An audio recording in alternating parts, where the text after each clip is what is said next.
But now they know they do anything with the power. Every day, dollar just they get the higher power over naira. Still them talk say make we off mind, but thank God say my ego don't come. So my people make you loud down, yo yo. My ego don't come, oh yo yo. My people make we shout, oh yo yo. My ego don't come, oh yo yo.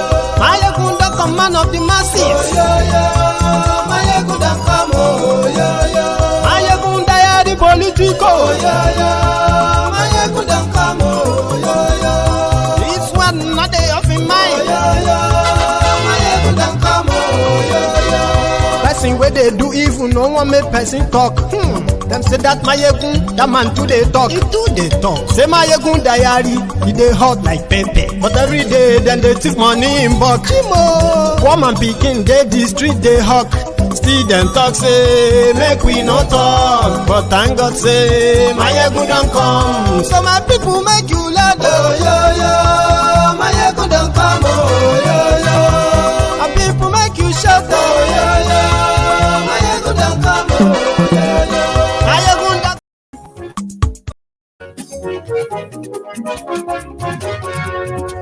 Hello there. Oh, this is nice.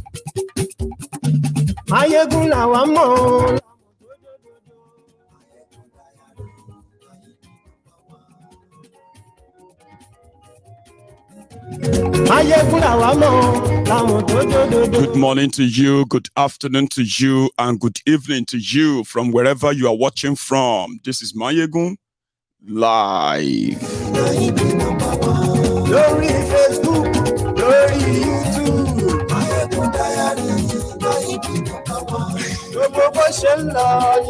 Somebody said I just woke up. Àṣírí ọ̀jẹ̀lú kì í bò níbẹ̀ o.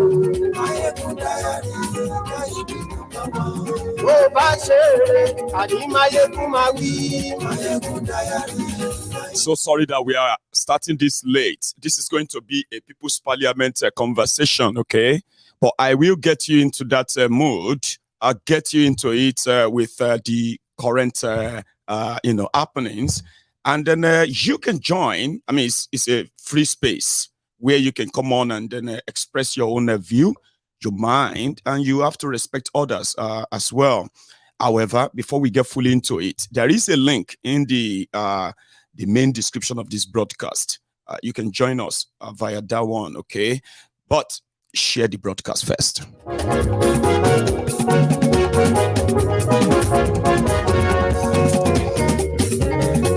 Àní ẹ̀sùn ràkì. Máyégún ti dé. Máyégún ti dé. Ọ̀jẹ̀lú ẹ̀sùn ràkì. Thank you. Máyégún ti dé. Àní ẹ̀sùn ràkì. Máyégún ti dé. Lórí Facebook. Máyégún ti dé. I'm very good at Àní ẹ̀sùn ràkì. So thank you so much for joining me. Share this broadcast. Like I said, if you are willing to join the conversation, there is a link, and at some point I'm going to share the link in the comment section for everybody to join. So the rules, when we get to that stage, I will tell you the rules. But let's get fully into it first. Me introducing you into the whole conversation. Yes, Beavers is back in the news. The same one that they used in convincing many of you that their 2023 charade was going to be free and fair. Yeah, that was the lie. Until INEC changed the rule. But there are some other kind of, nitty-gritty details of what happened in Osun, how what happened in Osun happened, and then compare them to the bigger one, where the obedient are very adamant, very confident, even a little bit doubtful, but they are mostly confident that, their mandate, they'll get their mandate back from Tifnumbu, or at worst, there will be a rerun. So you know me, I am not here to kind of wait to your side or wait to the side. In this case, right? Mine is just to kind of give you the beats, and then you know yours, right? Hopefully, it will help you too in understanding Niger better or Niger politics better. That's why some of us don't invest in it anymore. However, you can join where you can kind of take us to a different perspective entirely. Nevertheless, it's going to be interesting without wasting much time. So the Supreme Court in Nigeria has delivered a judgment on the Osun governorship election case. But here is the story. Or should we say, before we get fully into the story, let's have some recap how the Osun governorship election, INEC, Abivas, and so many other things that finally came to become something they call precedents in law, right? There are things that have never been done before. There are judgments that have never been given before based on certain evidence and all that before. So the Supreme Court that every one of you think will likely perform wonder seems to have followed that same precedent by setting it that this their 2023 election that is on the Electoral Act, amended, what have you, which INEC has violated, will be discarded, sort of. Anyway, let's go back to where it all started from. The fight between PDP and APC, the fight between Adeleke and Oyetola. Now, Adeleke happened to be, someone that will always be, the alternative to APC, Egbekegbe in Osun. One of the states mismanaged, destroyed. When I talk about, governance mismanagement, is that of Osun State. I mean, it happened to be the only state in Nigeria since 1999. In fact, since the creation of state and states in Nigeria, it happened to be the only state in Nigeria that went bankrupt because APC, Egbekegbe, looted the place dry. The story long. So you wouldn't expect people ordinarily to want to have anything to do with APC, Egbekegbe, without rigging. Even the guy, Oyetola, that was running for a second term, was rigging against this same guy the last time. So last year, for some reason, even if APC wanted to write the result for themselves, it was practically impossible. Yeah, a sitting governor who inherited a failed governor, Aregbemubo. But APC, they were covering themselves up. Anyway, so they were voted out.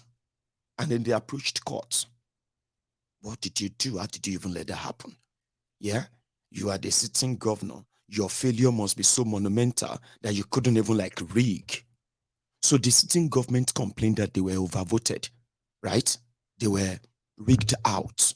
So that was the genesis of the court case. But in Osun State, when this guy was announced, this is us now going to throw back before today, so that we can then go to the expectation that the same Supreme Court is likely going to leave on his own precedent. I'm not banking on that.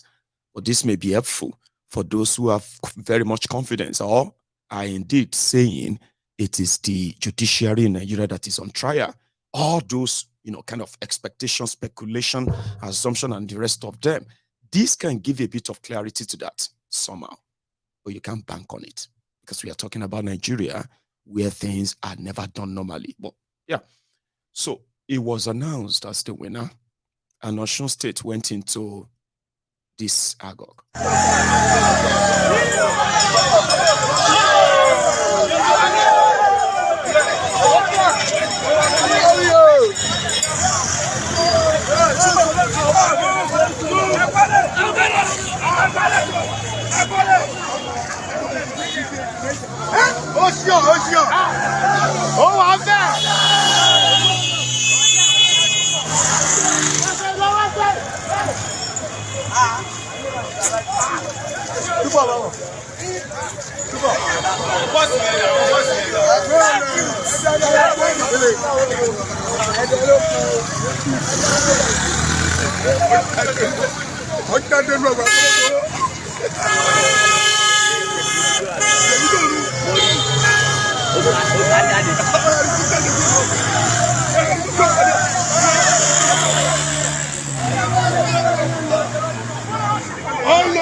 Anyway, something like that.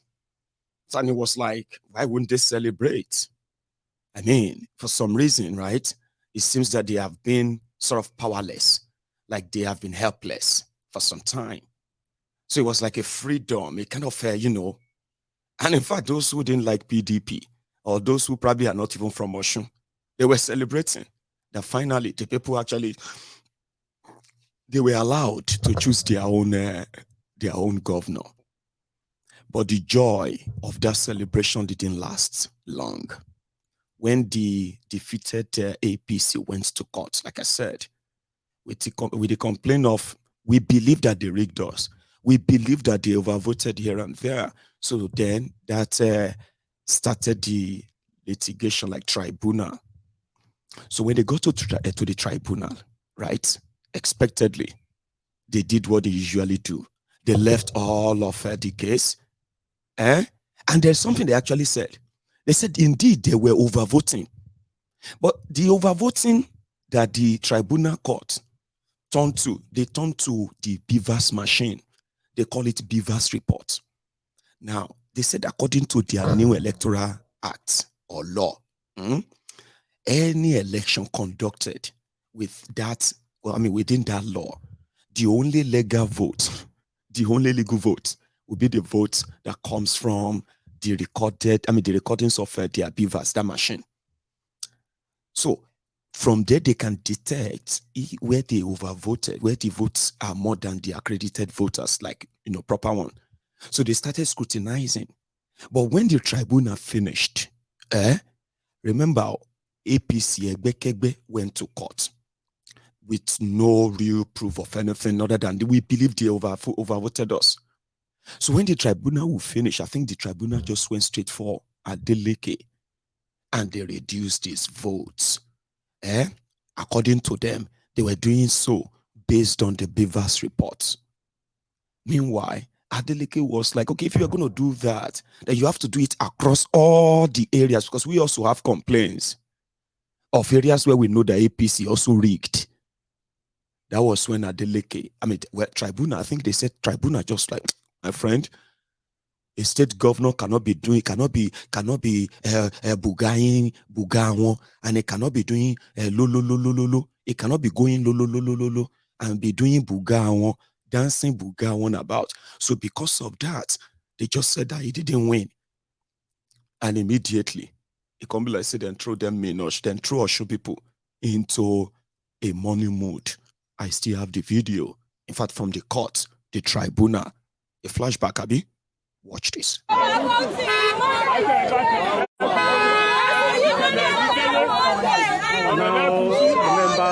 PDP also reacting to the judgment.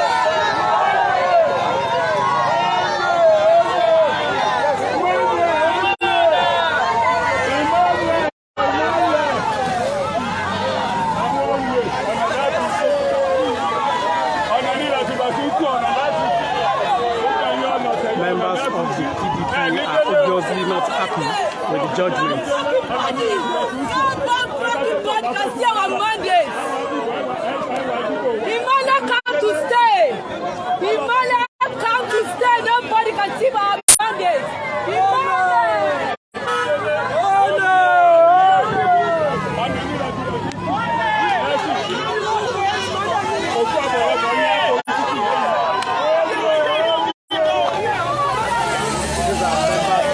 Democratic Party and their supporters obviously not happy with the judgment.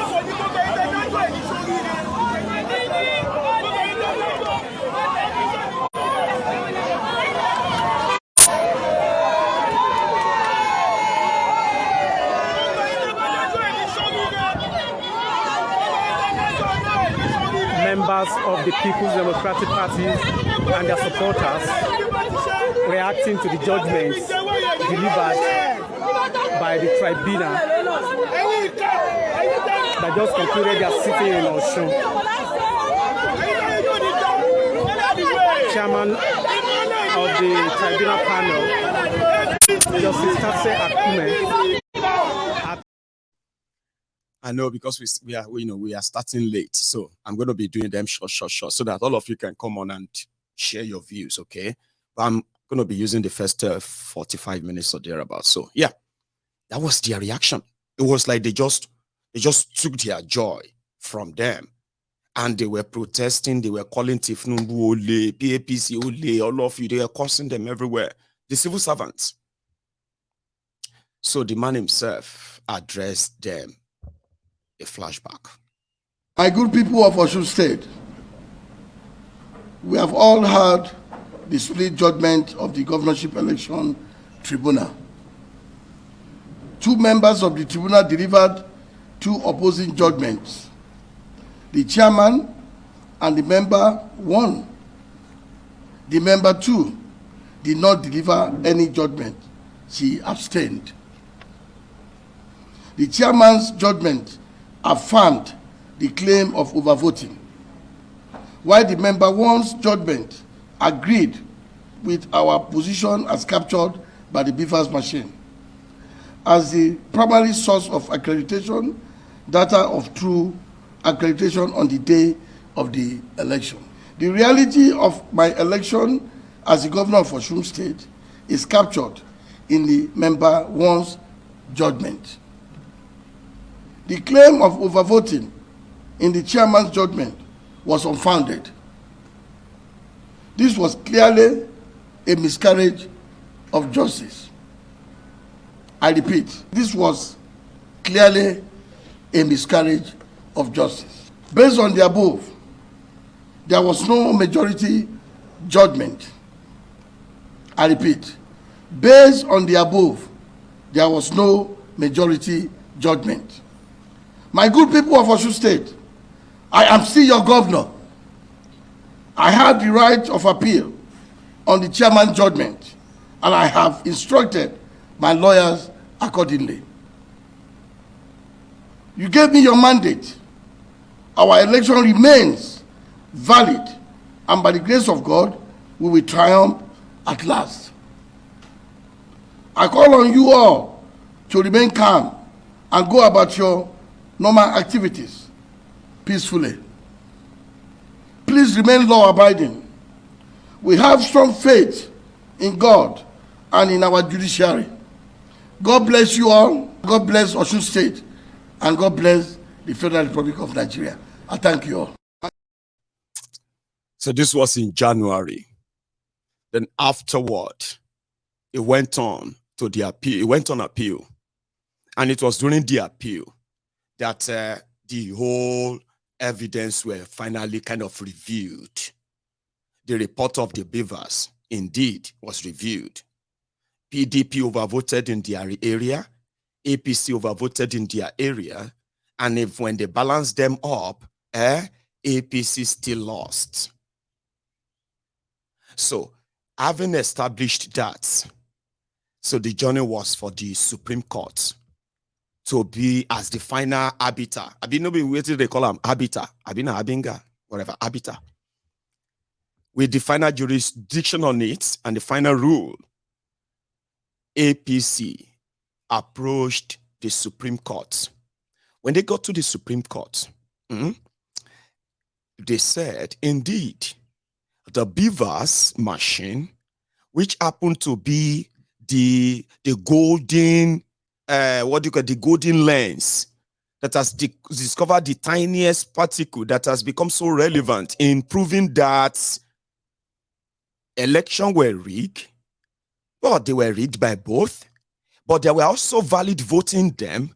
Some of them suppressed in the final figure. Others were like inflated as usual. So when they balanced the whole thing up based on, the fact is, it said based on what can be seen, not what is imagined. And the only way they can find something that can be seen is the beavers still using their own electoral acts. Something everybody said, that's, anyway, we'll come back to that. So the ruling came today that indeed Adeleke is the governor. And just like last year in July, same scenario.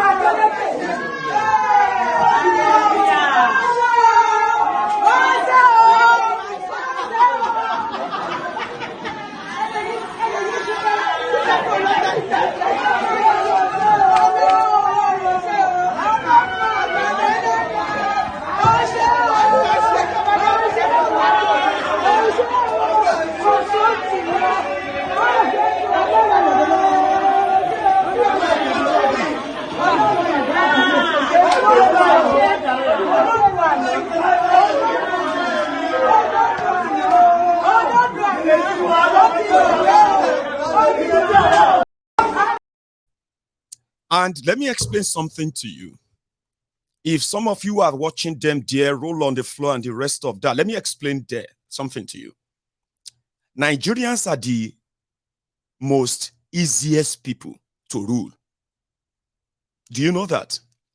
In this whole world, Nigerians are the easiest people to rule. Just give them infrastructure, give them power, and they will do the rest.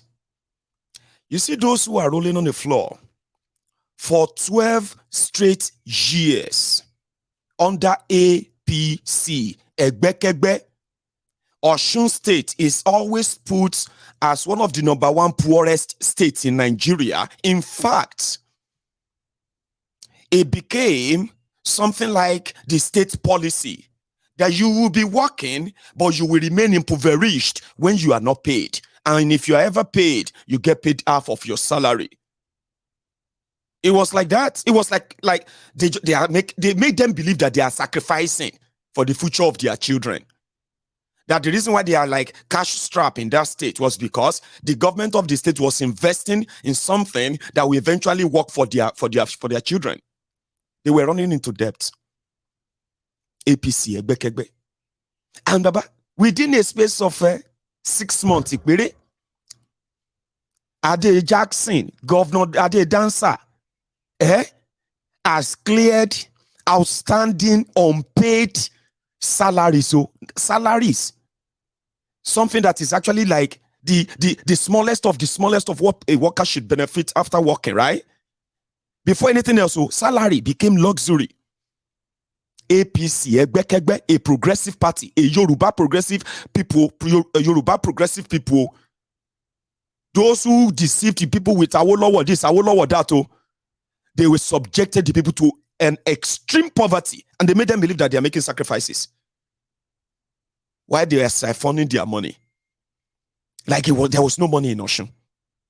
At a point, Tifnubu went to Osun to go and tell them and said, "You don't have my money."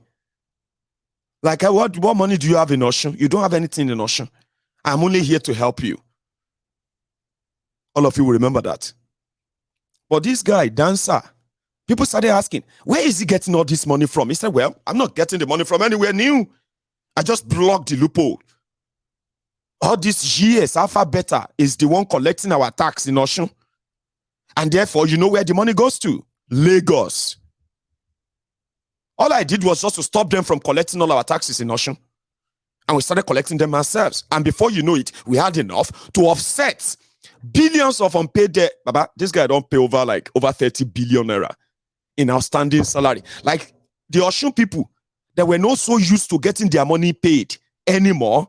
Like they have kind of been accustomed to that suffering, that hardship in the name of APC, Egbekegbe. Almost salary became something that is like a miracle.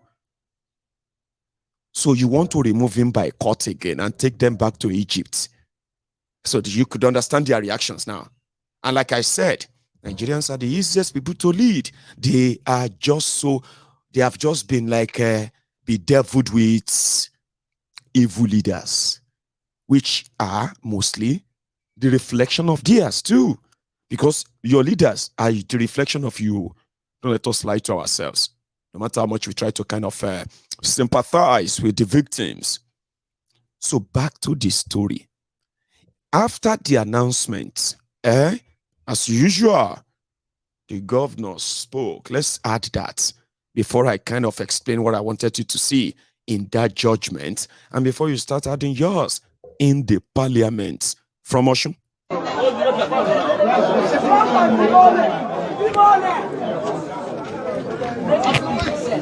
A kí gbogbo ẹ̀yin olólùfẹ́ BBC News Yorùbá kábọ̀ sí orí ìkànnì.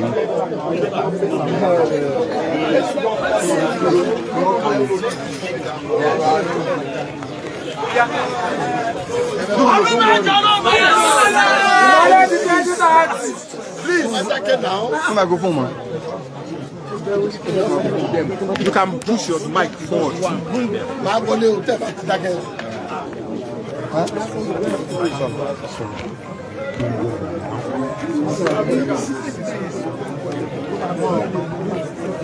Oh, the ball on Tiago.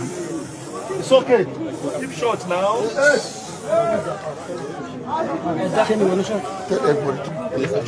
Please keep silent so that Excellency can speak. Huh? Keep short. Okay, let's move. Let's move back. When you're ready, let me know. Set. Yes, we have. This one.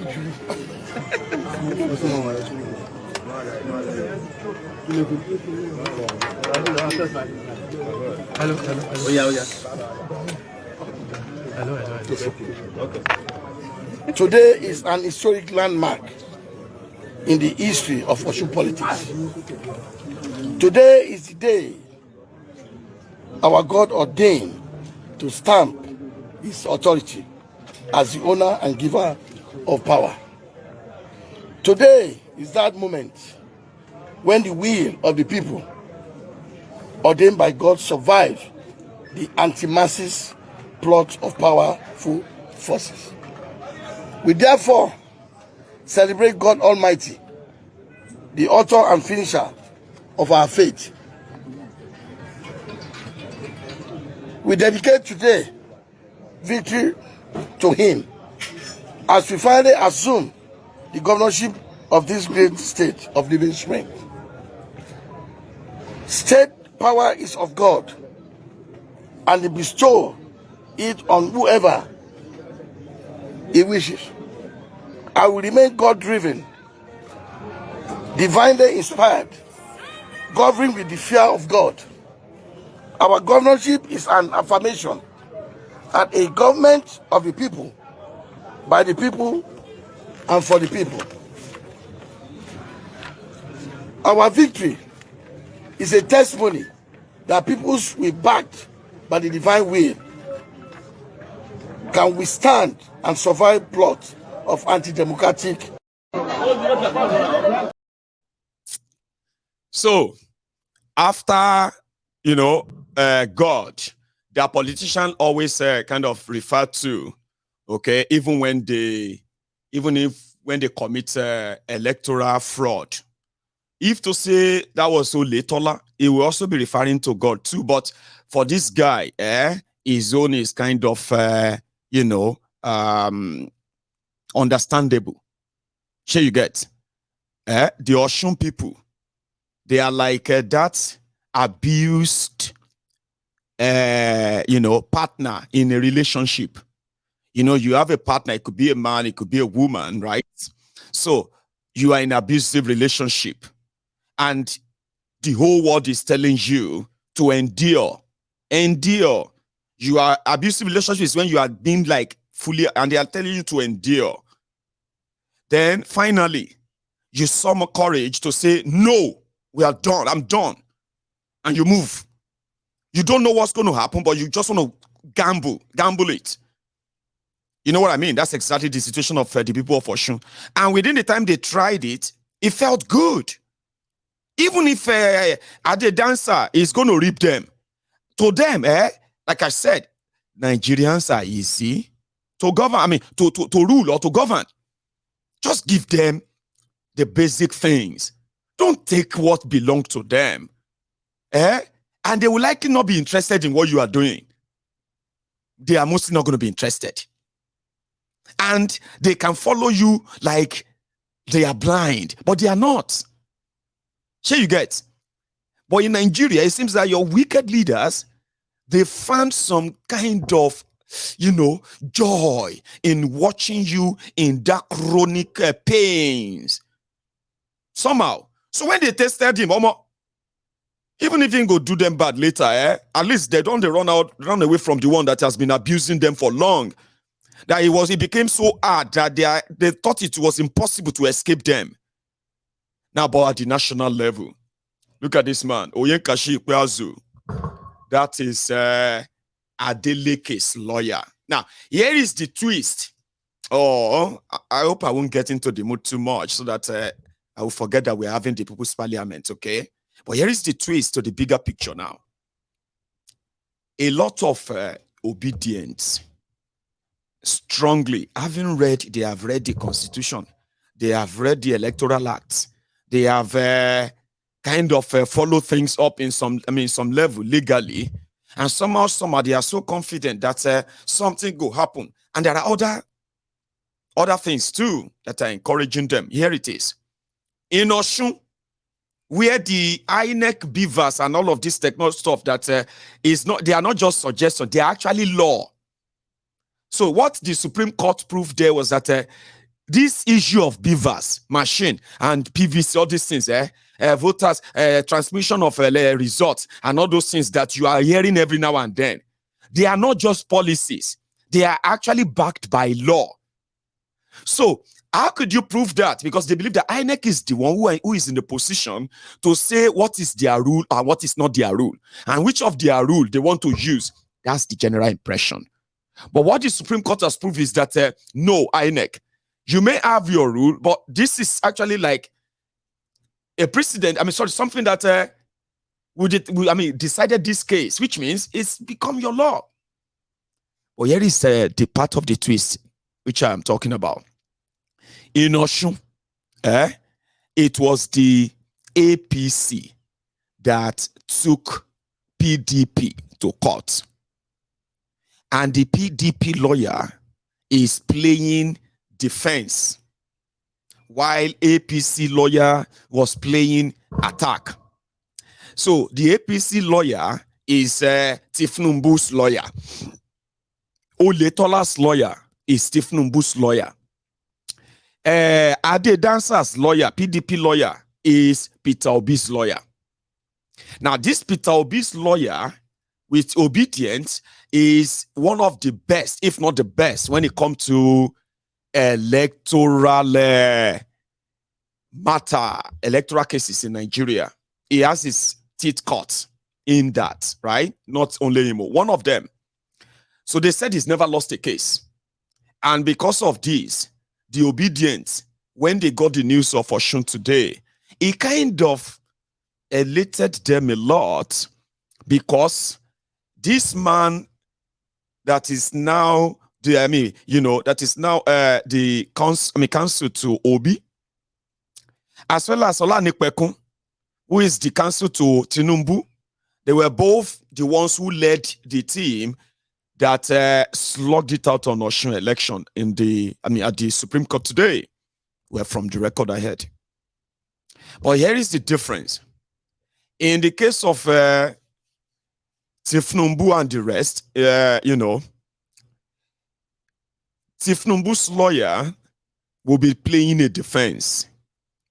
And coming from this Beavers case that they have been dragging from last year, so to Obi's team, it is a boost. It's like they already kind of build a case around that Beavers, controversial IREF, and the rest of them. So they've already built a case around that with Adeleke. But the difference again is this. In the case of Adeleke, it was like Tifnumbu's, Oyetola's APC. They were fighting what INEC declared. So INEC was on the side of Adeleke. Therefore, whatever it was that Adeleke needed to defend the announced result by INEC, I want to believe they gave him everything. In the case of Peter Obi, Tifnumbu, Atifku, and the rest, INEC is playing a defense. They announced Tifnumbu as winner, and they are keeping the evidence of the results from the public. They are not cooperating with anyone. They are actually, people have to go to court to get injunction, to get INEC to give them the materials of, you announce somebody result. The results, the figure is out there. Tifnumbu scored 8-point-something million. Atifku scored 6-point-something. Obi scored 6-point-something. Now, bring the evidence of that result, INEC, and INEC is not turning up. So INEC is ready to sabotage it and ruin it. But others are saying, is this? I said, okay, I just want you to remember that part. When I saw how happy and kind of motivated a lot of you are, I thought Let that be part of this People's Parliament conversation where others can actually, it's always very interesting when you participate in the People's Parliament. There are people all over the world who are also very good in observing and, in fact, in disseminating critical, points from a singular event that can help to widen our perspective, open your eyes, and indeed get you to understand better. So these are my own views, and I'm not going to give a verdict of what's to be expected. I'll leave that to all of you, the participants in this parliament tonight. However, there is a clip. This clip is from the United States of America, and that is of our own Farotimi Dele. So I will share that partly, and afterward, just look at the comment section, okay? I will leave the link to the studio there if you haven't really copied it.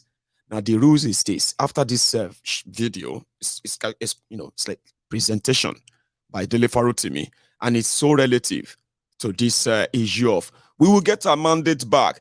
People are saying that maybe they just sacrificed Oshun, and then so as to make you have a faith in the judiciary. There could be speculation. There could be conspiracy theories. And let me tell you something about conspiracy theory. Conspiracy theory is not a bad thing. Do you get that? When you hear something about conspiracy theory, no. See, conspiracy, people conspire for power. They conspire on a lot of things. If you are privy to them, right, and you have an idea of information of what they are actually up to, that you expose that sometimes things that we say freely here, they are actually things that people keep as big secrets. So when we talk about them so freely, like they are just nothing, most of the time, it actually forces them to change direction. It's like people are aware about this. Let's redo it so this way. Sure, you get. So at the end of the day, we'll just be like, but I thought the conspiracy. No. Conspiracy theory is like, you have the theory. What could make APC, Egbe, within their rank, be sabotaging themselves if they really want to keep power? Then you begin to put all of the pieces together. Then you begin to build your theory. Yeah? And that theory, automatically can come with the conspiracy, which is that people are up to something. And I think I can sense it. I have this, I have that, I have this, I have that. I don't have the whole picture, but I know they are conspiring on something. That's where your theory comes from. Sorry, that's my own definition, okay? But let's listen to Dele Farotimi. Then afterward, right, check the comment section. And that's going to be the juiciest part, where people are going to be joining. You can join. Don't wait till the end of it like, oh, I'm going to wait for a few hours. You may be joining late and you may not be able to join at all. We're going to stop this exactly in 2 hours, which means if you really are interested, begin to get yourself on. Make sure the device you are going to use, your camera is on, your microphone is mute, your name is well written so that we can address you by that. You have 5 minutes presentation, no more, no less, at least, yeah? And please, when somebody says something that you disagree with totally, right? You can say that I disagree with that position, but here is why. You don't have to attack anybody. We call it a parliament, and we have a lot of people that will be watching. So, Dele Farotimi, what did he say? Let's take a listen. I owe Mr. Oko a big thank you very much for the invitation, and Adeleke US for the effort. Thanks to those who are in attendance. I was given the privilege of speaking to something that has been on my mind for some time, but I believe it is very important for the location of this discussion today. And I picked Nigeria, its democracy, and the subjectification of truth. Nigeria does not, I'm known for my definitions. I love defining. If I'm going to talk to a subject, I want to define it first. And there are 3 key components to what I have chosen. Nigeria, its democracy, and then the subjectification of truth. Nigeria does not require any definition anymore. It's a blessed land, ruined by horrible ruiners who pretend to be rulers. It would be bad enough if what we have in Nigeria are rulers. That would be bad enough. Rulers exist in time.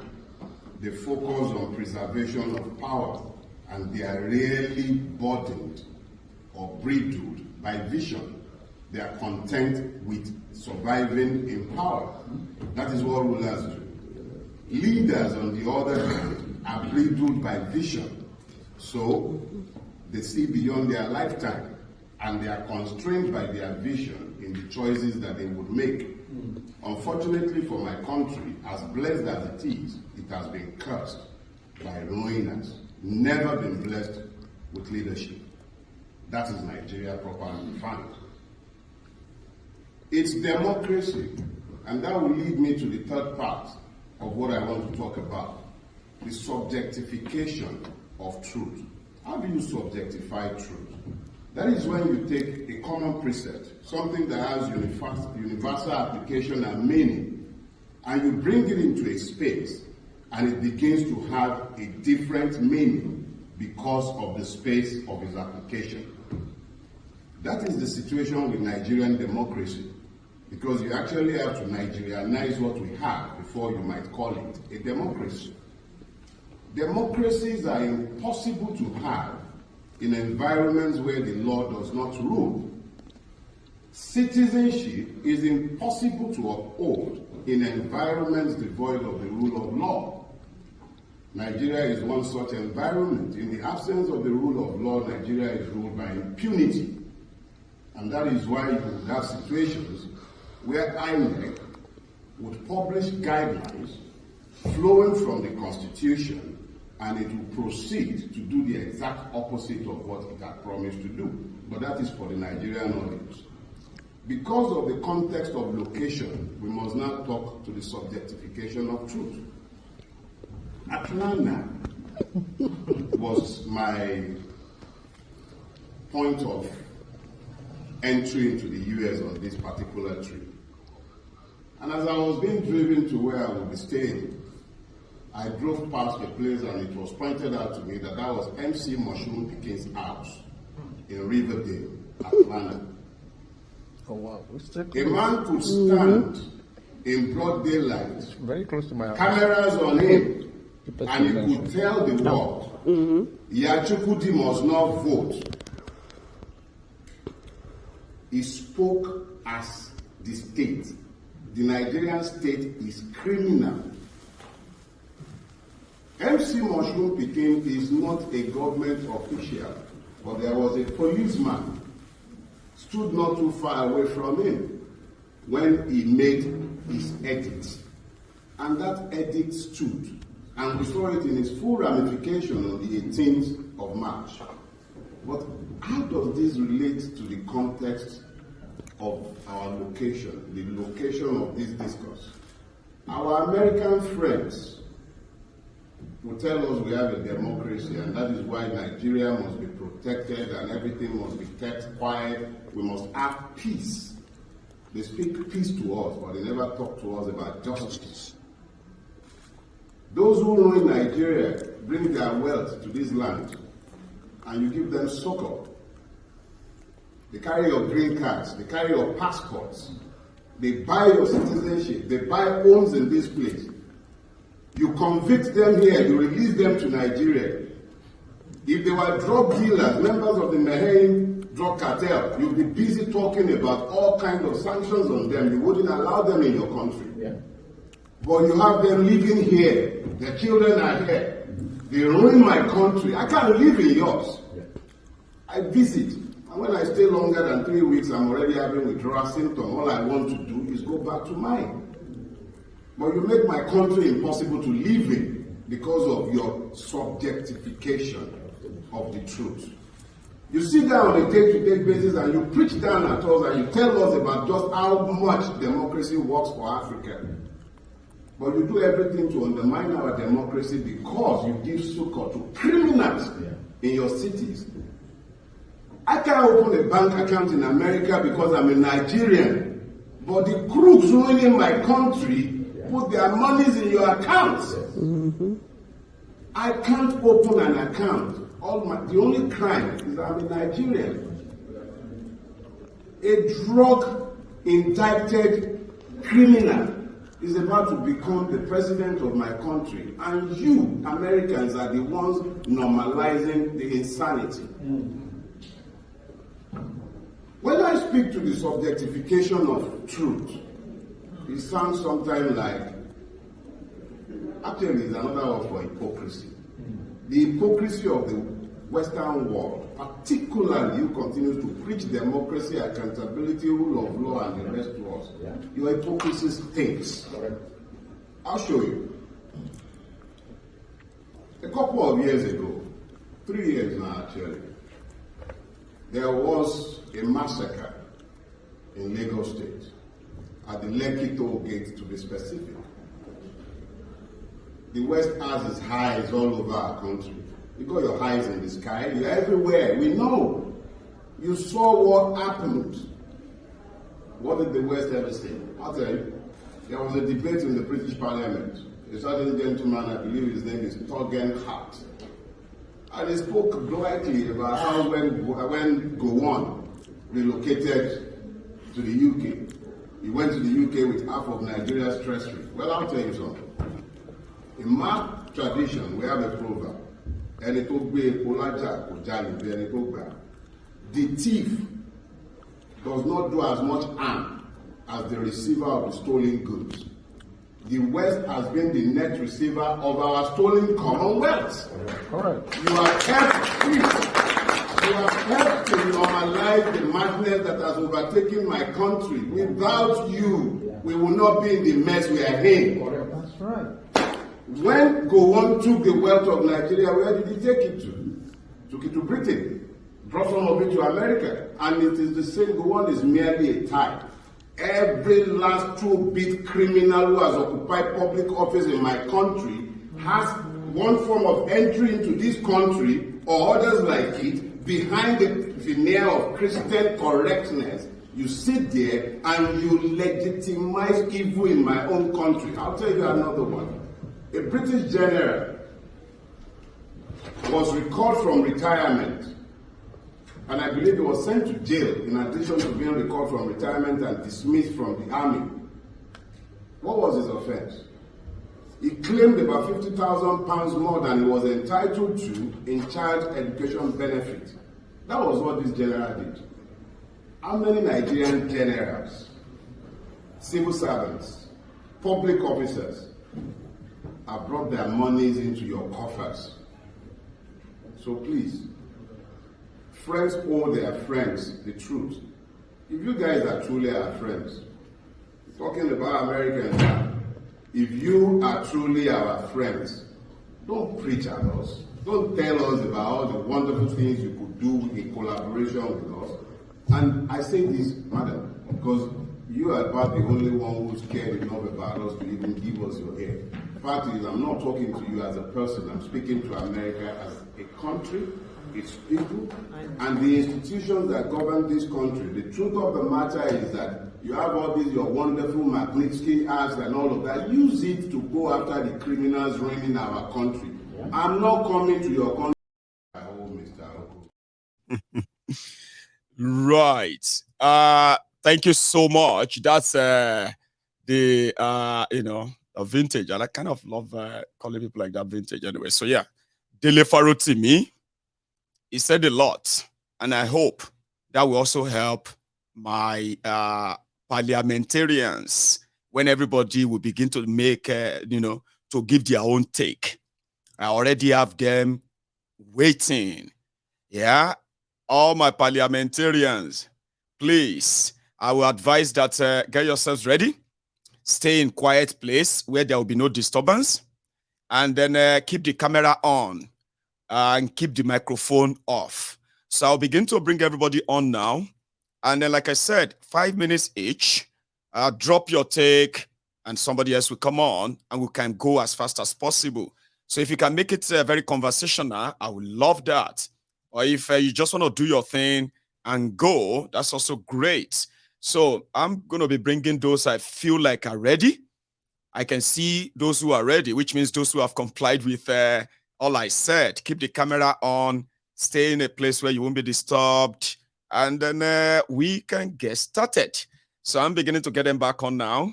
There are loads and loads of people who are there, but who are already there. Hello, everybody. You can wave your hand. You don't need to say much.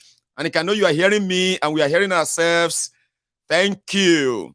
So we have all the parliamentarians here. And if you are obedient, please do us a favor. Please speak from that position of your expectations and the rest, so that others can also learn from you. Get to know all the perspective of what you think based on available information. There are people like us who don't believe in their judiciary. You know me very well, okay? But that won't stop me from learning from those of you who actually even probably know more than what I do, and all of us can learn from ourselves, okay? If anybody says something that I kind of feel like is inciting, for example, right? If you are more direct, like kind of misleading information, I can stop you and tell you that, hey, no. That doesn't mean that I'm trying to kind of stop you from speaking. Just make it, entertaining enough and then educative enough as usual. So thank you so much for turning up.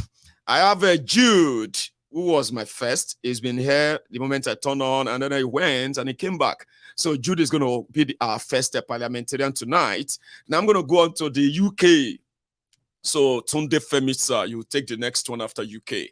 Henry Ash, sir, you will go after Femi. And I will come to Sir Tayo Kalejaye. To you, sir, you will go after Henry. And Sir Kesinti, if you come, please, you will be the one that will take the last shots. Now, for some reason, if your line get disconnected and you drop off, don't worry. Just make an effort to try and get back in. You can still get your slot, or you speak after whoever is speaking the moment you are away, okay? So let's keep it short and simple. Interesting as usual. I'm going to add a few more. I've got Ogbo, Gode. So I have Faith, Okpedo. So now that we have the full screen, so we know the slot. Okay, Saka Sintin, somebody is going to be after you now, which is going to be Ogbo Gode, sir. Then I'm going to go to Faith, Okpedo. You hold the, you are the one that will hold the door. Sure you get. So when we get to yours, now you go be like, after you others will come, enter. Please remind me. I do mix things up, okay? Because I get so soaked in the conversation that I don't know who is next. But please, just remind me that, no, my ego is me. It's fair to say that in case if I jumped you to call on somebody else, okay? So let's get started. Jude, how are you, sir? Gio, Maegu, good evening, sir, and good evening to all the parliamentarians. It's nice to be on board. I'm glad to be here today. Great. So you have the floor. What are we hearing now? Where are you going to, where are you taking us, please? Well, first of all, I want to say a congratulations to the good people of Osun State for getting their mandate restored. Although I never believed in the process, I was actually expecting something similar to Imo State to actually happen in Osun State, but I am glad that the good people of Osun State got their victory. But regarding the presidency, I must confess, I'm not expecting anything. I am not expecting anything because I know the system. The system knows how to play on the minds of we, the citizens. And just as you always say, Nigeria will always happen to you. If it doesn't happen to you while you are in Nigeria, even those of us that made it to escape the hell in Nigeria, over here, it still happens to us. As long as you're in Nigeria, there's a stigma that goes with you anywhere. Once they see you are Nigeria, red flag. And the drug baron is not yet the president, and we are being treated this way. Just last week, one of our colleagues, a final year student, a medicine student who traveled to the UK for vacation, coming back at the airport, he was bounced back. And one of the reasons they are giving that we are threats to their national security. You can imagine. And nothing is out. That's what is happening. They don't even issue visas to Nigerians anymore. They now see Nigeria as a threat to their national security. So traveling home is not a big problem to a lot of us here, because nobody wants to risk his life he's having here just to go home, because you going home, your chances of coming back is so slim. And this is a country that we all know that, yes, Nigeria is more resourceful than this country. If Nigeria is to be working, we won't be here. All of us will be back home. Many of us, we have our business back home. But when Nigeria happens to us, we have to leave the business and look for a better life to save ourselves first. So although we are hopeful, but at the same time, I have given myself that conclusion that yes, nothing good can come out from the Supreme Court. They just want to play that abracadabra. Let's give them a few states and let's take the big cash, which is the presidency. I think that's the game they want to play now. Just as they did in Lagos State. Give Labour Party Lagos State, win the other states. Labour Party win Lagos State, and APC won other states. Right. You kind of optimistic on one side, and at the same time, you are managing your expectation. I like that. Let me go to the next person, right? I appreciate you, Baba, for the time, okay? So let's, it's still going to be a long list and possibly a long night. Thank you so much for stopping by. All right. Thank you, Daniel. Bless you. So I am going to go to UK, sir. It's your turn. Hello, Mayogu. Is it me? Hello, sir. How are you? Yeah, how are you? I'm very well. Thank you. Yeah, good evening. Thank you for all the great job you'll be doing. We appreciate it. Thank you. I also want to wish the Oshu people a very wonderful result today, because I can see from what I can see from your video, people jubilating, people dancing on the floor. I would say how people like good governance, or when they expect things to change. Because Oshu State is a state I've been following. I've taken time to look at that state. Too much people are working, they're not paying them. I know about 2 friends from Oshu State that told me they were paying them half salary. So you can see. One time I spoke to you. Yes. I called you to tell you that what Nigeria needs is strong institution and also system. Immediately I dropped the call. I read from the comment. People were saying, different things. Well, because I was trying to tell them that if you come to abroad, it's not about Yibo, Yoruba. When we have good institution and system, everybody follow the rules. Everybody will be happy. People don't know that. Why people are clamoring for separation or whatever you call it, or marginalization, because of the people who are politicians are not doing the right thing. Well, like this country now, nobody knows where the person that is ruling them here, the prime minister, is an Indian guy or Pakistan. Nobody complain. I don't even know where my MP come from.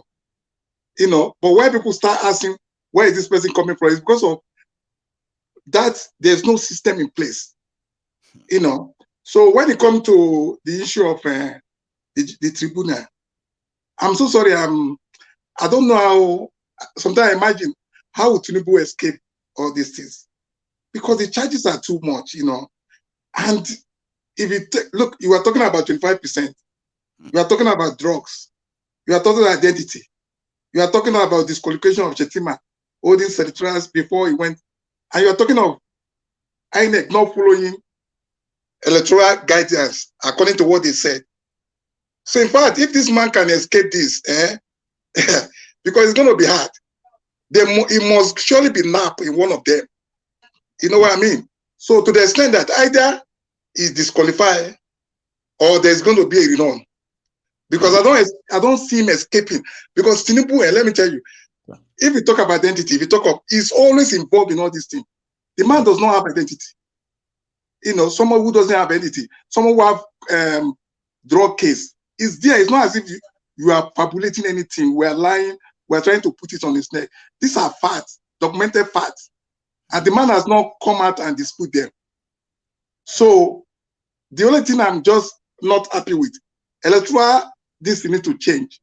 Because when it's swearing somebody, they can do like the one they do in Kenya. Make it fast.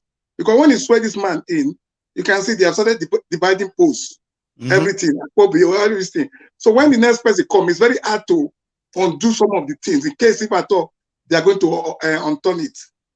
But if they can do it rapidly so that it doesn't need to choose the government who are going to be in charge of Senate or anything like that, you know.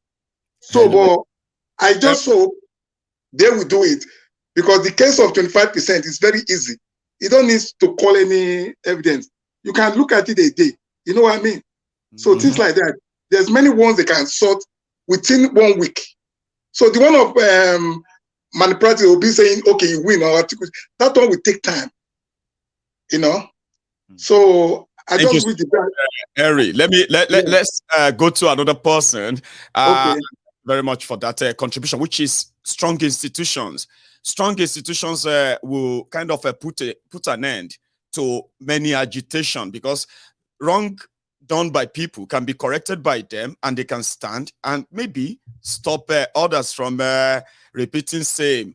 I kind of feel like we got the whole thing mixed up earlier.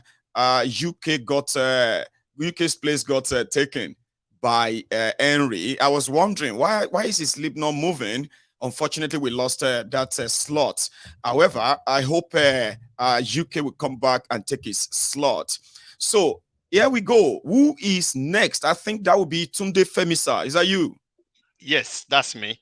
Amazing. Thank you so much. And after you will be Sir Tayo Kalejaye, and we'll go on like that. So I'm going to add other people too, but it will be when the number kind of reduce. Okay. So thank you. Sir, okay. Your turn, sir.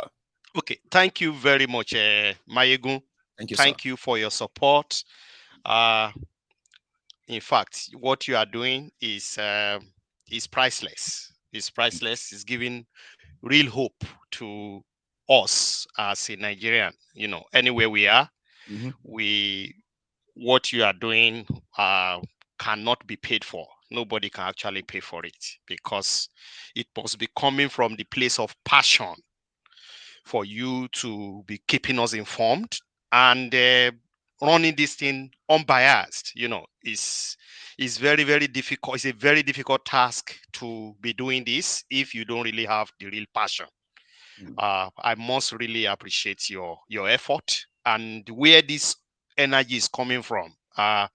If you're a Christian, I will say where this anointing is coming from, we not run dry. You know, basically, I love the passion and the continuous passion to continuously just help us to help the country, for us to be on the right path. Because the truth is, if you look at it, every type of resources you are looking for in this world, we have it in Nigeria. We do. Is it human resources? Is it materials? Is it land mass? Is it water? Is it waterways? Whatever you can think of, we have it. It's just quite unfortunate that the only thing we don't have is good leadership. Our leaders have just decided to be an enemy to the nation, to sit on the resources, and to just make sure they take whatever they like. So Nigeria is like a marketplace. Everybody goes there, you take your own, I take it, we negotiate it. If you can see what is happening now, we are talking of things that are viable. People are just fighting over position. Who will be the Senate president? Who will be zoned? Who will not be zoned? Who is there? You know, that is the negotiation going on. It's quite unfortunate.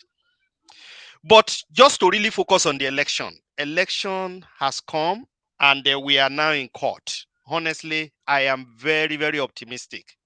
I'm very optimistic that something is going to come out of the court. I'm one of the few, if I believe is many, I don't think you are many people that believe that the outcome of what will come out from the court is going to favor us, we Nigerians. There is no, because they have done everything. Just the way you used to say, they will torchlight us. They torchlight us. They've done whatever they can do in terms of just trying to divert our attention the way they used to do it, the usual way. In less than few weeks, we are not supposed to even be talking about this. As in, our regular pattern rigging. They've been rigging since 1960. We will just go back to our normal default mode. But in this one, it's not business as usual. No. So what are we encourage the obedient to continue to do is to do what they know how to do best. I am telling you, we need continuous surprises. Honestly, the only thing that APC and Tinubu are not ready for is the surprises that came up by the emergence of Obi.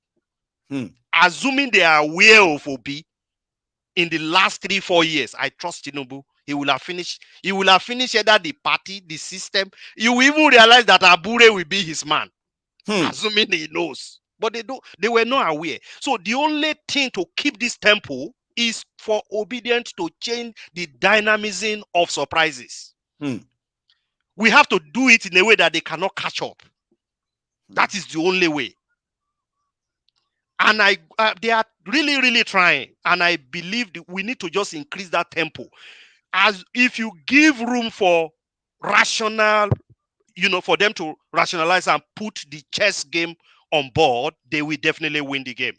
But continuous surprises, just the way Obi came, and I'm happy that the counsel to Obi is the one that has really led the case of Osun.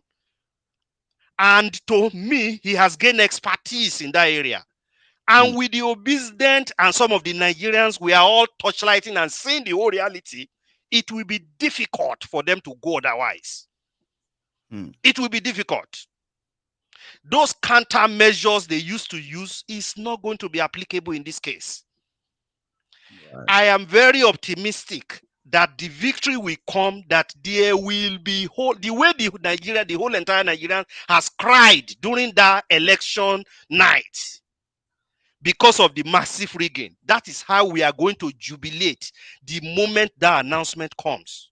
Well, that's powerful. I'm very, very optimistic. And without well, people are believing that it's not going to happen. They are going to do it the usual way. It cannot see. Don't let me deceive you. These guys are scared. I can tell. If you notice something, Dino Melaye used to say that I pray the elites will not experience the anger of the poor. They are very, very scared of this anger of the poor. And don't let me deceive you. If anything this thing, they cannot manage it. How are you going to handle 200 million people? They all know the consequence. Even the leaders, the likes of the Obasanjo and co, know the consequences of not managing this thing very well. They all know. That is why they are trying to come up with a lot of things. It shows that people want to form an interim government. It will start by protest. It's just to stop